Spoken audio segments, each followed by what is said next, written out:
បាទជំរាបសួរសួស្តីបងប្អូនទាំងអស់គ្នាបាទនៅក្នុងបណ្ដាញសង្គមបាទសួស្តីថ្ងៃនេះបានប៉ុសមួយគ្រឿងទៀតហើយ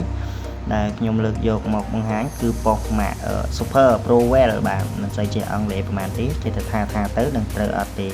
ហើយប៉ុសនេះវាមានបញ្ហាស្តៀងទៅនឹងខូចអូតូដែរបាទបងប្អូនទាំងអស់គ្នាបាទ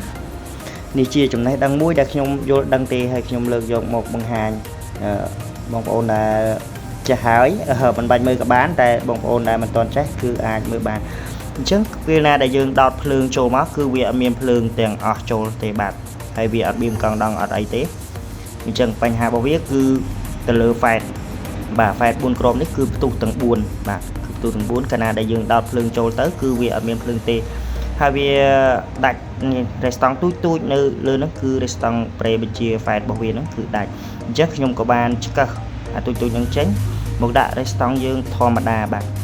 ដាក់រេស្តង់យើងធម្មតាចូលទៅកែវាតិចតួចអីឆ្នៃតិចតួចខ្វេកខ្វាចអីដាក់ចូលទៅធ្វើម៉េចដាក់ឲ្យទៅចូលបាទហ្នឹងហើយវាយើងធ្វើក្រោយគេប៉ុសនេះគេទិញពី Edge មកទេយើងធ្វើក្រោយគេហើយវាដាច់ស៊ីម៉ាអស់ច្រើនតែជាងមុនគាត់ខ្ជិលធ្វើគាត់ប្រហែលជាលក់ Edge ហើយបងនោះក៏គាត់ទិញបានពី Edge ហ្នឹងយកមកខ្ញុំជួលដើម្បីយកទៅប្រើវិញគាត់ថាប៉ុសទូចនេះស្រួលប្រើបាទស្រួលយូរស្រួលវត្តស្រួលកវែងស្រួលគប់បាទខាងម្ចាស់ផ្ទះធ្វើមិនឲ្យលុយគប់ចោលហើយគាត់មិនបានជួសជុលនៅប្រេមុខអីទេអញ្ចឹងខ្ញុំគិតថាប៉ុសនេះប្រកាសជាធ្វើចេញអញ្ចឹងខ្ញុំក៏កែប្រេវិជាហ្វែតទៅបាទ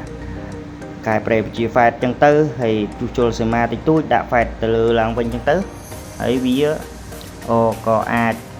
ដំណើរការវិញមែនអញ្ចឹងពេលនោះខ្ញុំក៏បានជួសជុលហើយខ្ញុំក៏បានតេស្តភ្លើងតេស្តអីហើយអញ្ចឹងតេស្តភ្លើងទៅវាដំណើរការបាទដំណើរការវាបើកភ្លើងបើកអីឲ្យមកអញ្ចឹងទៅខ្ញុំក៏បានវាស់បាទវាស់ទៅក៏មានភ្លើងចេញអីធម្មតាវិញអញ្ចឹងណាបាទវាចេញធម្មតាវិញដោយសារគាត់មិនបានជួសជុលអាមុខ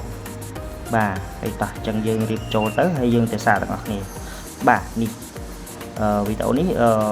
នេះខ្ញុំសាកឲ្យមើលបាទខ្លាំងមែនតើប៉ុសនេះទូចតែក្លឹមគេថាទូចមនុស្សទូចតែក្លឹមបាទក្លឹមដូចខ្ញុំអញ្ចឹងបាទខ្ញុំទូចមែនតែក្លឹមបាទ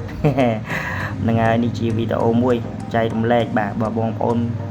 មានចំណាប់អារម្មណ៍ឬត្រូវការប៉ុសផ្សារឬក៏ត្រូវការឲ្យខ្ញុំជួសជុលប៉ុសផ្សារអីអាចផ្ញើមកបានទទួលបាន25ខែក្រុងបាទជម្រាបលាអរគុណ